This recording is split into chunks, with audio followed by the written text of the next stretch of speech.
Özbəkistan Yazıçılar Birliyindən 7 nəfərlik nümayəndə heyəti Azərbaycana səfərə gəlib. Səfər çərçivəsində Yazıçılar Birliyinin Natəvən klubunda Özbəkistanın xalq şairi Siracəddin Səyidin Vaxt heykəli şeirlər kitabının təqdimatı keçirilib. Bildirilib ki, nəşrin Azərbaycan dilinə tərcüməsini Akif Azalp və Yaşar Qasımbəyli edib. Kitabın ön sözünün müəllifi Cavanşir Feyziyev, tərtibçisi isə Fərid Hüseyndir. Tədbirdə Azərbaycan-Özbəkistan ədəbi əlaqələrinin inkişafı və qarşılıqlı əməkdaşlıq imkanları barədə fikir mübadiləsi aparılıb. Sonda bu əlaqələrə töhfə verən şəxslərə diplomlar təqdim edilib.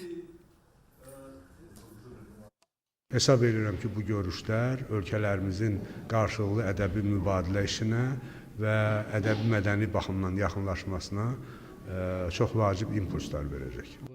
Bu əlaqələr Nizamidən, Əlişir Nəvaidən, Məhəmməd Füzulidən və Səməd Vurğundan başlayaraq davam edib gəlir.